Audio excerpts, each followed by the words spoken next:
Hello guys, welcome back to the channel and welcome back to elite wrestling. तो guys आज भी हम AEW company के बहुत ही बड़ी और बहुत सारे अपडेट्स के बारे में बात करने वाले हैं। और गाइज आज इस वीडियो के अंदर हम जानने वाले हैं कि क्या जॉन मॉक्सली सच में AEW कंपनी छोड़कर जा रहे हैं या नहीं, और क्या जॉन मॉक्सली का AEW कंपनी छोड़ना कंफर्म हो चुका है या नहीं। जिसके साथ ही हम जानने वाले हैं कि क्या AEW कंपनी ने वार्डलो को फायर कर दिया है। AEW कंपनी के battle of the belts event के बाद प्रॉब्ली एक सुपरस्टार इंजर्ड हो चुका है और पॉसिबली आगे चलकर AEW कंपनी का डायनामाइट शो कैंसिल हो सकता है, जिसके ऊपर मेरे पास आपके लिए काफी बड़ी अपडेट है। तो गाइज ये सभी न्यूज, रूमर और अपडेट और AEW कंपनी के हर एक शो का रिव्यू पाने के लिए हमारे चैनल को सब्सक्राइब करना मत भूलना। पर अब ज्यादा देर ना लगाते हुए चलिए ये वीडियो शुरू करते हैं। और सबसे पहले बात करते हैं सुपरस्टार की, जो कि प्रॉब्ली AEW कंपनी के battle of the belts event के ऊपर इंजर्ड हो चुका है। तो गाइज अगर आपने हमारे चैनल के ऊपर AEW कंपनी के battle of the belts event का रिव्यू वीडियो देखा है तो आपको पता होगा कि हमें इस साल के AEW कंपनी के battle of the belts event 2 के ऊपर बहुत ही बड़े मैचेस देखने को मिले थे, जहां पर सैमी गेवेरा बन चुकी है नए TNT चैंपियन और थंडर रोजा ने भी अपनी AEW कंपनी की women's world heavyweight championship successfully retain कर ली है।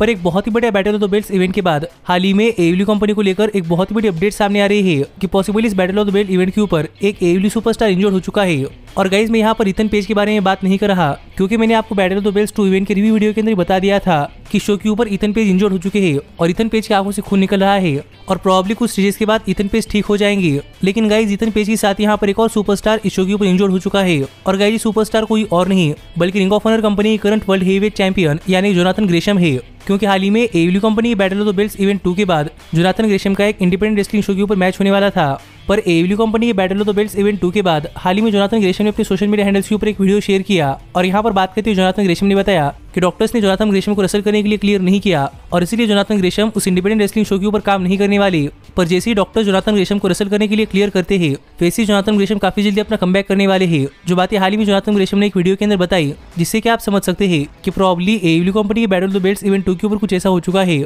जिससे कि जोनाथन ग्रेशम इंजर्ड हो चुके हैं। क्योंकि यहाँ पर डॉक्टर्स ने जोनाथन ग्रेशम को रेसल करने के लिए क्लियर नहीं किया, पर अब तक हमें कुछ क्लियरली नहीं पता कि जोनाथन ग्रेशम को इस तरह की इंजरी है या फिर डॉक्टर्स ने जोनाथन ग्रेशम को रेसल करने के लिए क्यों मना कर दिया है। पर जैसी अपडेट सामने आती है वैसी अपडेट मैं आपके साथ शेयर कर दूंगा। पर गाइज मुझे ये सब चीजें देखकर काफी बुरा लगता है, क्योंकि हाल ही में AEW कंपनी के साथ जोनाथन ग्रेशम ने अपने करियर के अंदर एक नया चैप्टर स्टार्ट किया था और इस नए चैप्टर के साथ ही जोनाथन ग्रेशम इंजर्ड हो चुके हैं, जो कि काफी बुरी बात है। तो देखते हैं कि जोनाथन ग्रेशम रेसल करने के लिए कब तक क्लियर होते हैं। पर गाइज अब हम आगे बढ़ते हैं और बात करते हैं हमारी अगली अपडेट की और जानते हैं कि क्या AEW कंपनी ने वार्डलो को अपनी कंपनी से फायर कर दिया है या नहीं। तो गाइज अगर आप हाल फिलहाल में AEW कंपनी अंदर वार्डलो को फॉलो कर रहे हैं तो आपको पता होगा कि करंटली AEW कंपनी के अंदर वार्डलो और MJF की स्टोरी लाइन चल रही है, जहां पर MJF ने वार्डलो को AEW कंपनी अंदर आने से बैन कर दिया है और आजकल वार्डलो AEW कंपनी के शोज के ऊपर नहीं आ पा रहे हैं। पर इसके साथ ही हाल ही में वार्डलो को लेकर एक काफी इंटरेस्टिंग चीज हुई है कि AEW कंपनी के ऑफिशियल रोस्टर पेज से वार्डलो का नाम हट चुका है, यानी कि जहां पर AEW कंपनी की वेबसाइट के ऊपर AEW कंपनी अपनी कंपनी के सभी रेसलर्स का नाम लिखती है जो कि AEW कंपनी के साथ काम कर रहे हैं,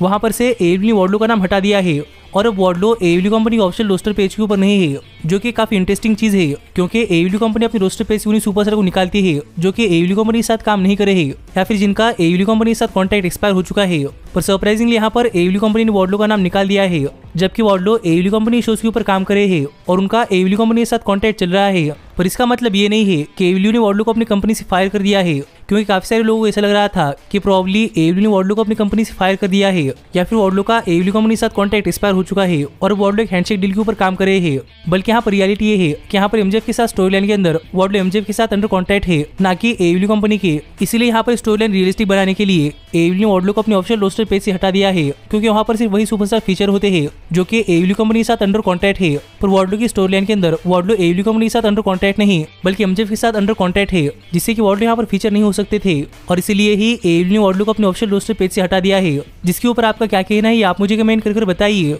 पर गाइज मैं देखकर काफी सरप्राइज था कि AEW कंपनी अपने स्टोरी लाइन्स को काफी बढ़िया करने के लिए काफी ज्यादा डिटेल्स के ऊपर ध्यान देती है, जो कि काफी अच्छी बात है। और आप भी मुझे कमेंट कर बताइए किसके ऊपर आपका क्या कहना है। लेकिन गाइज अब हम आगे बढ़ते हैं और बात करते हैं हमारे सबसे मेन अपडेट की। पर गाइज अब हम आगे बढ़ते हैं और बात करते हैं हमारी अगली अपडेट की और जानते हैं कि क्या हमें सच में जॉन मॉक्सली AEW कंपनी छोड़कर WWE कंपनी ज्वाइन करते हुए दिखाई देने वाले हैं या नहीं, या क्या confirm John Moxley AEW company छोड़कर जा रहे हैं या नहीं। तो गाइज अगर आप हाल फिलहाल में जॉन मॉक्सली को फॉलो कर रहे हैं तो आपको पता होगा कि हाल फिलहाल में जॉन मॉक्सली AEW कंपनी के लिए काम कर रहे हैं। पर इसके साथ ही जॉन मॉक्सली को लेकर काफी सारे अपडेट सामने आ रहे हैं कि हमें काफी जल्दी जॉन मॉक्सली AEW कंपनी छोड़कर जाते हुए दिखाई दे सकते हैं। क्योंकि जब जॉन मॉक्सली ने AEW कंपनी के साथ कॉन्ट्रैक्ट साइन किया था तब जॉन मॉक्सली ने AEW कंपनी के साथ करीब 3 साल कॉन्ट्रैक्ट साइन किया था और वो भी साल 2019 के अंदर, और जॉन मॉक्सली का ये कॉन्ट्रैक्ट कोई ऐसा वैसा कॉन्ट्रैक्ट नहीं है, बल्कि ये कॉन्ट्रैक्ट जॉन मॉक्सली काफी फेवर के अंदर है, क्योंकि माना कि यहाँ पर जॉन मॉक्सली ने 3 साल का कॉन्ट्रैक्ट साइन किया था, लेकिन जॉन मॉक्सली के पास पावर थी कि अगर वो चाहे तो 1 साल बाद जॉन मॉक्सली एडब्ल्यू कंपनी छोड़कर जा सकते हैं। पर एडब्ल्यू कंपनी तो जॉन मॉक्सली को बुकिंग काफी अच्छी मिली,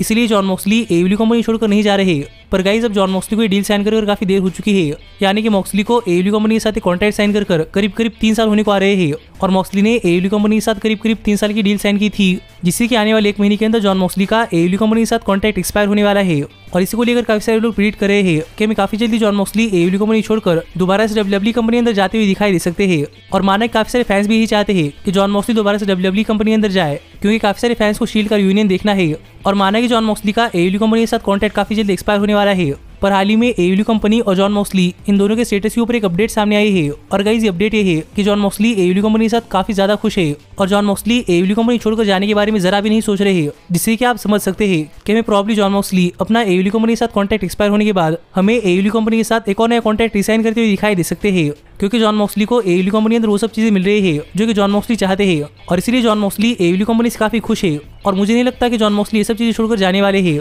इसीलिए मेरे हिसाब से जॉन मॉक्सली एडब्ल्यू कंपनी के साथ एक और नया कॉन्ट्रैक्ट रिसाइन करने वाले हैं। पर आप मुझे कमेंट कर बताइए कि जॉन मॉक्सली की सिचुएशन के ऊपर आपका क्या कहना है, और क्या आपके हिसाब से जॉन मॉक्सली को एडब्ल्यू कंपनी छोड़कर दोबारा से डब्ल्यूडब्ल्यूई कंपनी अंदर जाना चाहिए या नहीं, या फिर एडब्ल्यू कंपनी जॉन मॉक्सली के लिए बेस्ट है। लेकिन मेरे हिसाब से एडब्ल्यू कंपनी जॉन मॉक्सली के लिए बेस्ट है। पर गाइज अब हम आगे बढ़ते हैं और बात करते हैं हमारे सबसे बड़े अपडेट की, और जानते हैं कि क्या हमें काफी जल्दी एडब्ल्यू कंपनी डायनामाइट शोज कैंसिल होते हुए दिखाई देने वाले हैं या नहीं। तो गाइज अगर आप काफी दिनों से एडब्ल्यू कंपनी को फॉलो कर रहे हैं तो आपको पता होगा कि डब्ल्यूसीडब्ल्यू कंपनी के बाद 20 साल के अंदर डब्ल्यूडब्ल्यूई कंपनी के लिए कोई तगड़ा कंपटीशन है तो वो एडब्ल्यू कंपनी है, क्योंकि डब्ल्यूसीडब्ल्यू कंपनी की तरह ही एडब्ल्यू कंपनी डब्ल्यूडब्ल्यूई कंपनी के खिलाफ टीएनटी नेटवर्क के ऊपर अपने वीकली शोज यानी कि डायनामाइट शो दिखाती है। और एडब्ल्यू कंपनी ने साल 2019 के अंदर टीएनटी नेटवर्क के साथ एक टीवी डील साइन की थी, जो टीवी डील साल 2023 तक एक्सटेंड हो चुकी है, यानी कि अब साल 2023 तक एडब्ल्यू कंपनी के डायनामाइट शोज हमें टीएनटी नेटवर्क के ऊपर देखने को मिलने वाले हैं। पर हाल ही में यूएस के एंटरटेनमेंट इंडस्ट्री के अंदर ऐसा कुछ हो चुका है, जिससे कि इस बात के काफी ज्यादा चांसेस है कि हमें एडब्ल्यू कंपनी का डायनामाइट शो कैंसिल होता हुआ दिखाई दे सकता है, क्योंकि हाल ही में टाइम वार्नर यानी कि जो एडब्ल्यू कंपनी का ब्रॉडकास्टिंग चैनल यानी कि टीएनटी नेटवर्क ओन करती है,